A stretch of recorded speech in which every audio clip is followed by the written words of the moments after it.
full-time student at Solano Community College, majoring in theater. She's a choreographer for the Sacramento City College Theater and also performed for theme parks and many community events. A previous dancer of Vai Hau Nui, just about a year ago she joined Vai Hau Nui and was very warmly welcomed. Since then, she's made Tahitian connections with people in the islands and hopes someday to find travel and experience them. She's been a competitive Tahitian dancer for 10 years and also have dance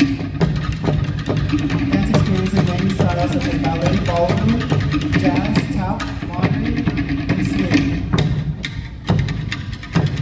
Also within the islands of Arhula and Point Balls of New Zealand.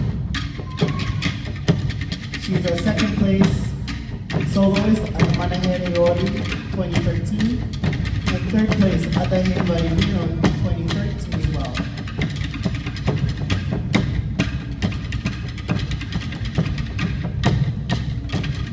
That uses shells, pearls, raffia, ni'au, and reva. Contestant number 221, Diamond Rose.